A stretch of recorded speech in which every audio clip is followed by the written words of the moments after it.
U.S. embassy in Kuwait was allegedly attacked by Iranian forces as black smoke was seen rising above the diplomatic facility amid Tehran's ongoing retaliation across the Middle Eastern region. An AFP correspondent witnessed the smoke billowing into the sky over Kuwait City on Monday, just hours after a fresh volley of Iranian strikes swept across the region. Sirens had sounded earlier in Jabriya. Residents were jolted awake as Iranian missiles and drones once again targeted Gulf states, widening Tehran's retaliatory campaign following U.S.-Israeli strikes that killed Iran's supreme leader. The embassy did not confirm it had been directly hit. Instead, the U.S. Embassy in Kuwait has warned citizens of a continuing threat of missile and drone attacks. Americans are instructed not to approach the embassy. Instead, they must take cover in their residences on the lowest available floor, away from windows, and remain indoors. The embassy urges all U.S. citizens in Kuwait to shelter in place, review their security plans for potential attacks, and stay vigilant for further threats. Embassy personnel are also sheltering in place. Kuwait's Interior Ministry said it intercepted an unspecified number of drones targeting the oil-rich nation at dawn, but the damage across the country is mounting. The Health Ministry confirmed one person has been killed and 32 others injured since Sunday. The shock waves are being felt across the Gulf. In Doha, explosions echoed through the night sky. In Bahrain, sirens wailed as authorities urged residents to remain calm and head to the nearest safe place.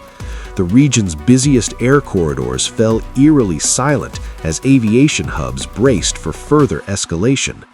What began as targeted retaliation is now paralyzing key commercial and diplomatic centers across the Arabian Peninsula. The smoke over Kuwait City may not yet confirm a direct strike on the embassy itself, but the message is unmistakable. Iran's missile and drone campaign is expanding, testing regional defenses and sending shockwaves through global energy and aviation markets. The Gulf is no longer watching from the sidelines. It is now in the line of fire.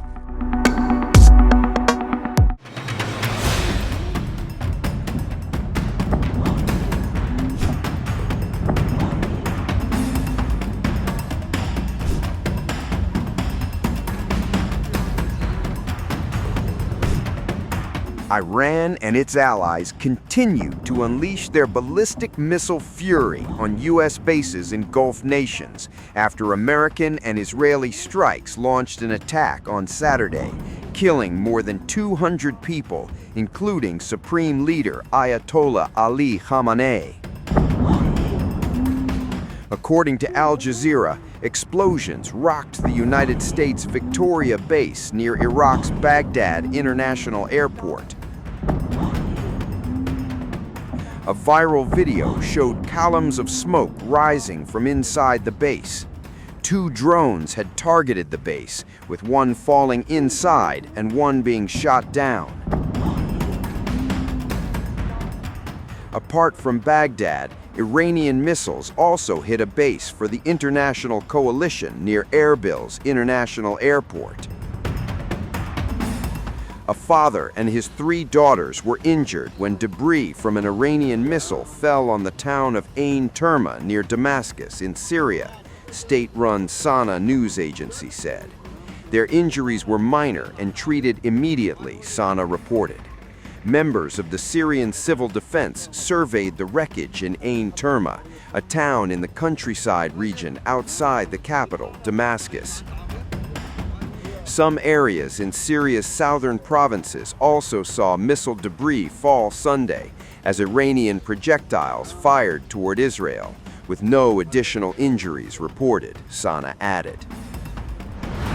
We received a report of a rocket explosion in the Ain Terma area, or near Ain Terma. Our teams headed to the location and secured the site. We have 3 injuries, 2 girls and a young man who were aided by civilians and taken to Kafr Batna Hospital. Iranian missile strikes on Tel Aviv damaged at least 40 buildings, forcing more than 200 residents to evacuate their homes and take shelter in 3 hotels, Israeli daily Haaretz reported, citing the city municipality. The strikes came as part of Iran's sweeping retaliation for the killing of Supreme Leader Ayatollah Ali Khamenei in a joint U.S.-Israeli attack. However, there are no reports of direct impacts in residential areas from the latest missile salvo. The IDF Home Front Command said civilians in most areas where sirens sounded can now leave bomb shelters but should remain close to them. Iran confirmed Khamenei's death, saying the 86-year-old was killed in an Israeli-American airstrike on his Tehran office on Saturday. Iranian state television said he died at the forefront of his responsibilities, confronting what officials call global arrogance. The government declared 40 days of national mourning and a 7-day public holiday. The honorable and dignified people of Iran. It is with profound sorrow and regret that we announce that following the savage attack by the criminal government of the United States and the accursed Zionist regime, His Eminence, the Grand Ayatollah Imam Khamenei, the revered supreme leader of the Islamic Revolution, the paragon of faith, jihad, and steadfast resistance, has achieved the great honor of martyrdom. As news spread, reactions were sharply divided. Some residents in Tehran were seen celebrating from rooftops, cheering, blowing whistles.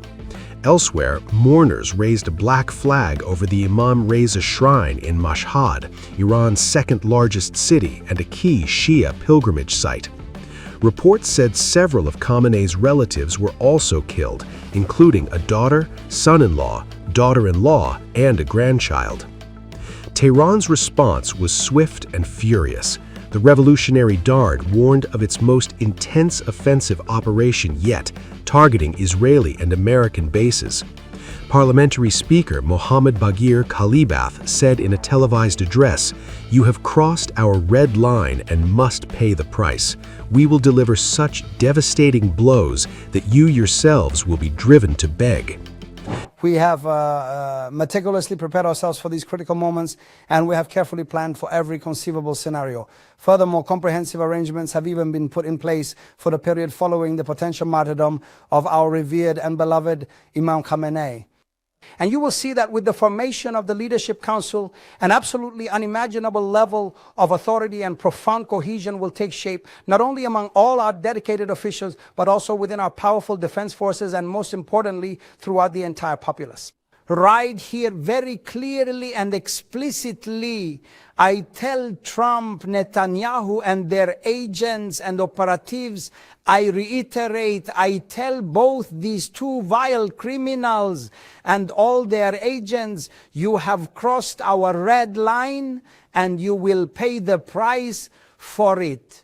We will inflict such devastating and horrific blows upon you that you yourselves will be brought to your knees, begging for mercy. You will very soon realize that these fanciful imaginary delusions of yours will not endure for more than just a few short days. Senior Iranian official Ali Larijani echoed that threat, posting, "Yesterday, Iran fired missiles at the United States and Israel, and they did hurt. Today, we will hit them with a force that they have never experienced before."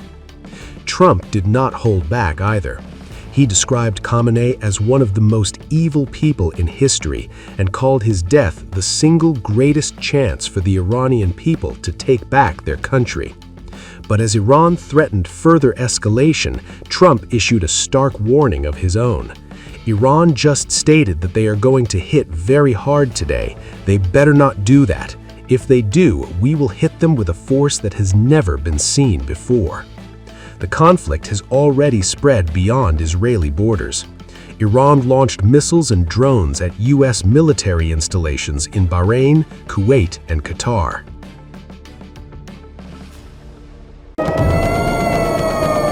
Sirens once again sounded in Doha, Qatar, following what Iranian sources described as retaliatory strikes against U.S. sites in the region. Video circulating online showed plumes of smoke rising in parts of the Qatari capital, though the footage has not been independently verified. Qatari authorities have not immediately confirmed the extent of the damage. Qatar's Ministry of Interior said civil defense teams dealt with a minor fire in the industrial area caused by falling shrapnel after a missile interception. Officials said there were no reported injuries. In the United Arab Emirates, Iran's Press TV reported that a CIA facility in Dubai was targeted by an Iranian missile strike.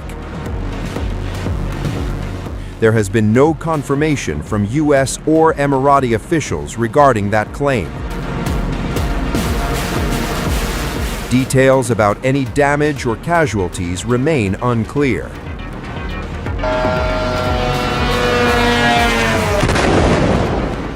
In Bahrain, Iranian media outlets reported that several U.S. sites in Manama were targeted by retaliatory missile fire. Press TV said Iranian missiles struck a U.S. base in Bahrain, with footage showing thick black smoke rising from the area. Iran's security leadership signaled that operations would continue. A senior Iranian security official said American facilities would be attacked as long as they are under U.S. control. Meanwhile, Iran's Islamic Revolutionary Guard Corps, the IRGC, claimed that several U.S. bases were targeted in retaliatory operations and alleged that hundreds of American troops were killed. The reported strikes mark a further expansion of hostilities beyond Iran and Israel, drawing U.S. assets across the Gulf into direct confrontation.